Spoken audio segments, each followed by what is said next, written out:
আসসালামু আলাইকুম। আশা করি আপনারা সবাই অনেক ভালো আছেন। আমিও অনেক বেশি ভালো আছি। আপনাদের সাথে শেয়ার করব কায়তা।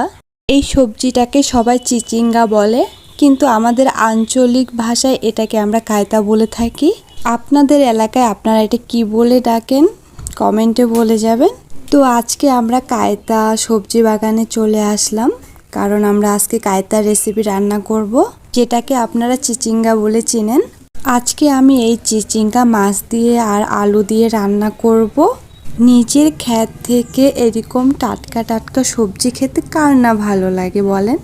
তো যাই হোক, আপনাদের সাথে কিছু কথা শেয়ার করি। আপনারা অবশ্যই বেশিরভাগ শহর এলাকায় থাকার চেষ্টা করবেন, কারণ গ্রামের মানুষ কিছু পারুক আর না পারুক, মানুষের গবেষণা খুব সুন্দরভাবে করতে পারে। আর আরেকটা বিষয় দেখবেন হচ্ছে, আপনার ভালো আপনার নিজের লোকই দেখতে পারবে না।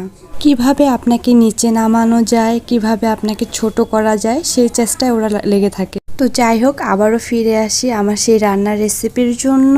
এখন আমি চিচিঙ্গা বা কায়তা ছিঁড়ে নিয়ে যাব।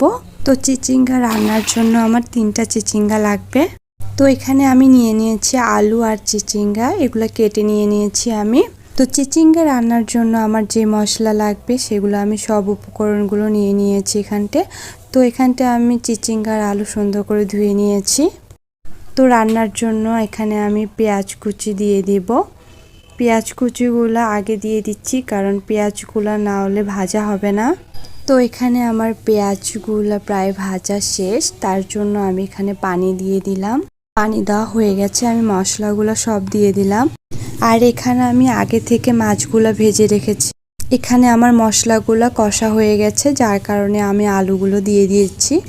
আর এখানে আলুগুলো আমি একটু সিদ্ধ করে নিব ঢাকনা দিয়ে।